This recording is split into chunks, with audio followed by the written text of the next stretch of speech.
Okay, so let's take a look at all the parts to Leah from Devils and Dust. Be sure to stick around to the end of the video, because at the end of the video we'll play through the whole song alongside a homemade backing track, and you'll see tab scroll across the screen. Okay, so tempo is about 128 BPM for this one, key of B flat major. Now we're going to want to put a capo on fret 3, but also the tuning is this awesome open tuning that Bruce has done quite a few times. I have done a playlist, so there's quite a few other songs I've done lessons on with this tuning, so check that out. I'll put the card up above.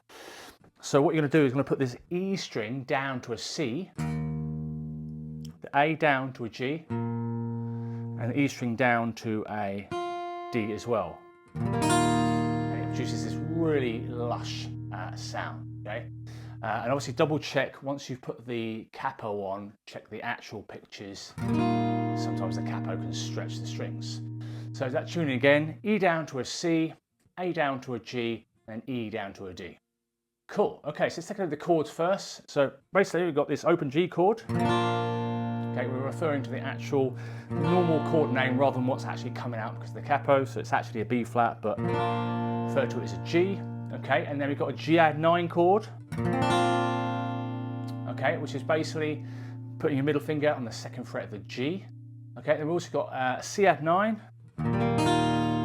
It's beautiful with this tuning. So middle finger 2nd fret D, first finger 1st fret B. Now also if you take your first finger off, that's technically classed as a C add 9 as well. And then also we've got put your 3rd finger here when he's doing this kind of riff. That's technically a C6 add 9. Okay, and then we've got a G5 over D. Now, he plays it with his thumb, I think. I like to play it with my 1st finger. Quite fiddly, but sounds great. So 1st finger, 2nd fret lower E string, block the A string, then middle finger 3rd fret B. Now, for this D add 11 chord, just put your pinky on the 4th fret of the D. He may well play it with his thumb, like that.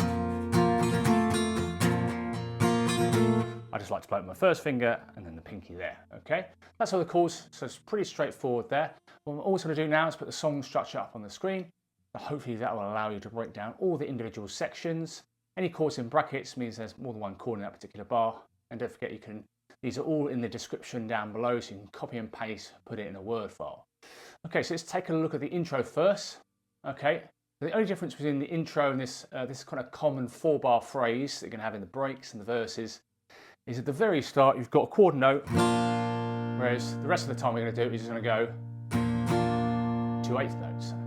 Okay, so let's take a look at this kind of very common 4-bar phrase. You're going to go 1, 2, and 3, and 4, and. Okay, so you start off with a G, down, down, down, up, then put the middle finger down on the G add 9, then come off, and then hit I put an accent in that tab, so it's basically that little arrow, so you hit it slightly, emphasise that and a 4, so 1, 2, and 3, and 4, and.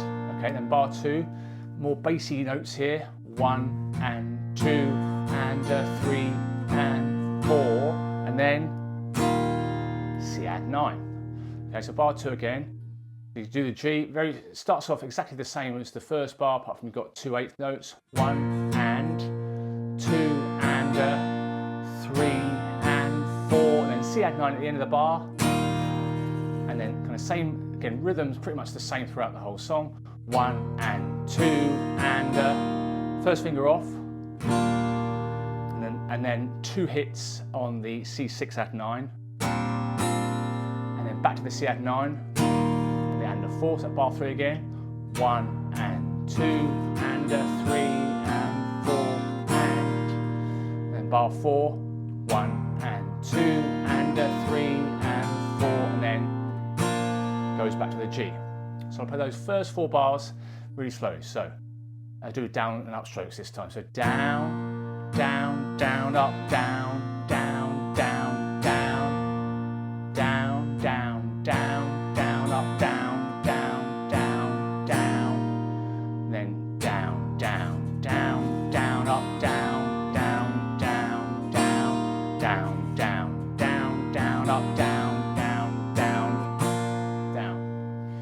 Cool, and then basically it's exactly the same riff, but just 2/8 notes for another 3 rounds. So the intro is 4 rounds of this 4-bar phrase. So exactly the same thing now, we're just going to do the extra one at the start. So 1 and 2, 1 and 2, and a 3 and 4 and 1, 2 and a 3 and 4 and 1, 2 and a 3 and 4 and 1, 2 and a 3 and 4 and... Yeah, so it's a really common 4-bar phrase.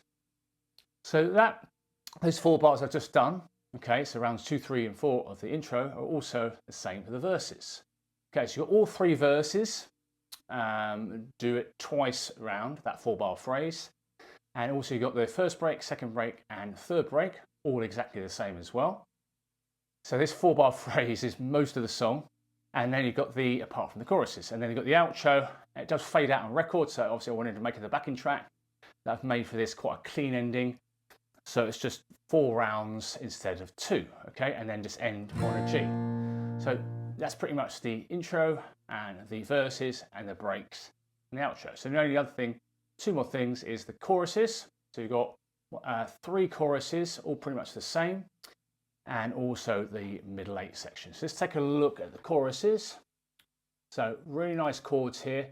Also, when I've seen a few live versions, rather than do this chord and that, you can tell he plays this more common. So if you won't, because that's quite a fiddly version, it's definitely, I can hear that on the record, but when he plays it live, he does this, which is kind of more like that D5 with his thumb. So he uses that a lot. So if you're not comfortable with that, just do that kind of standard power chord, pinky 3rd fret B, middle finger 2nd fret G, and then thumb on that kind of bass string or your 1st finger. So, and then take your middle finger off. So same kind of rhythm, but he's just using slightly different chords live. Okay, so there's choruses then.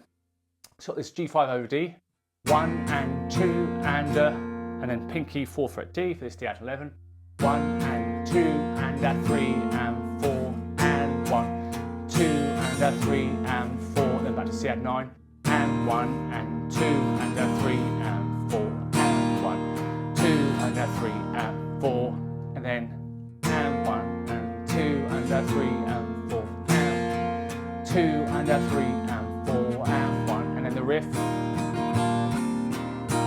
which you had in the verses.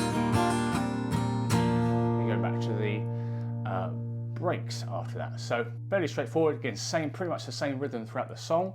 Just got those slightly different chords in the chorus section. So they're all the choruses. And then just to finish off, we've got the middle 8. Middle 8 is basically like the choruses, apart from you don't have any of those riffs. So when I say the riffs, I mean that bit. You just stay on that C add 9, a lot we did it in the start of the chorus. So let's just do the middle 8 then. So you start with the G5, 1 and 2 and a 3 and 4 and 1, 2 and a 3 and 4, C add 9. Back again. Really nice voicing. And then back to breaks. So that's all the parts. Hope you've enjoyed the video. Beautiful tuning here, really nice strumming as well. If you're not comfortable with 16th note strumming, this would be a great one to do, especially as it's pretty much the same strumming throughout the whole song. So any questions about getting the files off the store? So all files are made in a relatively inexpensive program called Guitar Pro. So you can either get any files in Guitar Pro format, the tabs, or get it in PDF format from the online store. So that's jsmusicschool.co.uk. Head over to the Bruce shop and instant download. And obviously any backing tracks as well, so you can practice playing along with them. So any questions about anything, let me know. If you haven't already, please subscribe and hit that bell icon for notifications. Give this video a thumbs up and feel free to leave any comments down below. Thanks very much for all your support. See you next time. Cheers. Bye.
you'd like to get guitar profiles, tab PDFs, backing tracks from any of these tutorials, head over to either the Subscribe Star page or my website jsmusicschool.co.uk.